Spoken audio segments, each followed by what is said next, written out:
ऑर्गनायझेशनला it's event जेव्हाही अशा घटना होतात माझ्याकडं त्यावेळेस मी प्रेस रिलीज करतो लोकांपर्यंत अशी न्यूज पोहोचवायचा माझा ध्येय जेणेकरून everybody should know India is advanced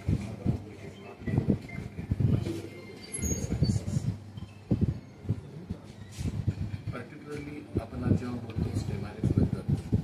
smart technology आम्ही याचं नाव पाठवलेलं आहे. स्मार्ट टेक्नॉलॉजी म्हणजे त्या टेक्नॉलॉजीज रोजच्या व्यवहारात मेडिकल प्रॅक्टिसमध्ये प्रॅक्टिस नसतात त्यांच्या डेव्हलपिंग स्टेजमध्ये असतात त्या आपण जगाच्या प्रत्येक कॉर्नरमधून भारतात त्याला आपण स्मार्ट टेक्नॉलॉजी तर अशा स्मार्ट टेक्नॉलॉजी आणि मूळ विषयाचा समन्वय करून पर्टिक्युलरली शनॉन ही मुलगी 14 ते 15 वर्षाची मुलगी आहे. ही मुलगी पूर्ण केनियामध्ये प्रत्येक न्यूरो फिजिशियन न्यूरो सर्जन ह्या सगळ्यांना प्रत्येक हॉस्पिटलमध्ये दाखवून गव्हर्नमेंटकडनं दाखवून युरोपियन न्यूरो फिजिशियन्सकडनं दाखवून महत्त्वाचं म्हणजे ट्रीटमेंट तर दूरची राहिली तिचं निदान झालं तिचं डायग्नोसिस झालं पण ते डे बाय डे ती घसरत चालली होती आधी हाताची ताकद पायाची ताकद लांडर मॉवेल कंट्रोल मला एकदा ही तिची आई आहे तिच्या आईने मला व्हिडिओ दाखवला होता एकदा आय नो यू शोन ही बिचारी त्याला दिसून अशी प्रत्येक वेळी टॉयलेटला न्यायची तर it was a very painful त्यांनी सगळे रिपोर्ट पाठवले माझ्याकडे all the reports came to me I went through the reports then I found something missing link कुठेतरी काहीतरी चुकत आहे मग मी त्यांना भारतात येण्याचं सांगितलं you can come down first will diagnose म्हणजे माझा फुल कॉन्फिडन्स होता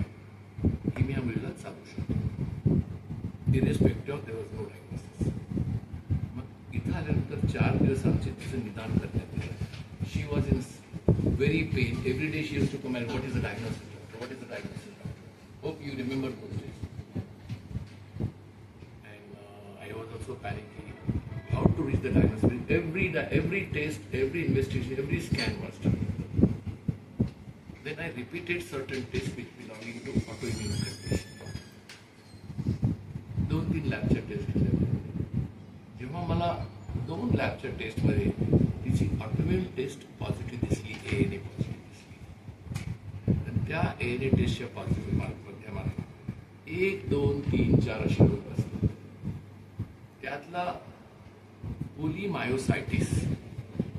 हा ज्यामध्ये न्यूरो इन्फ्लमेशन मसल इन्फ्लमेशन नसांचं इन्फ्लमेशन अँड स्नायूचं इन्फ्लमेशन त्या जंक्शनला बसतं आणि त्यात ते नर्व डेथ होते आणि मसल फायबर डेथ होते अनफॉर्च्युनेटली मी अशी एक केस पूर्वी ट्रेट केली होती 4 वर्षापूर्वी माझा प्रोटोकॉल डोक्यात तयार झाला की what I have to do त्यावेळेस तरी माझ्याकडे आत्ता जे अद्ययावत टेक्नॉलॉजी त्या पण नव्हत्या त्यावेळेस ती 50-60% रिपेअर झाली होती आता ही 100% रिपेअर केली कारण ॲडिशनल टेक्नॉलॉजी मला मिळाली त्यानंतर मी तिचा प्रोटोकॉल डिसाईड केला की she will go under ABCDEF treatments त्या ट्रीटमेंटचा प्रोटोकॉल तयार करून मग मी तिच्या आईशी डिस्कस केलं आणि वी स्टार्टेड द ट्रीटमेंट तिचे हात पाय खूप दुखायचे पण हलता येत नव्हतं बेडवरशीच पडतायची she was in tears continuously की will my daughter young girl of 14 years will lie like this whole life I has to feel there is a solution for this and we have to go to the root cause जेव्हा मला हे route cause मिळाला त्यावेळेस मग मी autologous cells तिचे नावाचे cells peripheral ब्लडचे cells तिचे आणि काही पेप्टाईड्स असतात जे न्यूरो इन्फ्लमेशन कमी करतात आणि पेशंटना जीव देतात गम करायचं मायक्रो करंट आता महत्त्वाचं सांगायचं म्हणजे आता सायन्स हे सांगतं की आपलं शरीर ही इलेक्ट्रिसिटी मायक्रो ते करंट क्रॉस मेम्ब्रेनचं -80 -60च्या खालीवर झालं पेशी तर ती पेशी काम करते. जर आपण ते करंट त्या लेवलला नेऊन ठेवलं 6 to -80 तर एन्व्हायरमेंट जे पाहिजे पेशीला काम करण्याचं ते तयार तर सगळ्यात पहिले आम्ही ती स्टेप आणि त्याच पेशीचं मायक्रो एन्व्हायरमेंट चेंज करतो. मग तिच्या शरीरातल्या पेशा ज्या पेशा मला हव्या ज्याला आपण मोनोन्यूक्लियर सेल म्हणतो MSC म्हणतो ECL सेल्स 4-5 त्या आम्ही आयसोलेट करतो आणि त्या पेशा प्रत्येक स्नायूच्या ज्या जिथं न्यूरोमस्क्युलर जंक्शन असेल नस आणि मसलचं जंक्शन दिले आम्ही ते ट्रेस करतो. त्या प्रत्येक जंक्शन आम्ही इन्फ्लेट करतो. प्रत्येक जंक्शन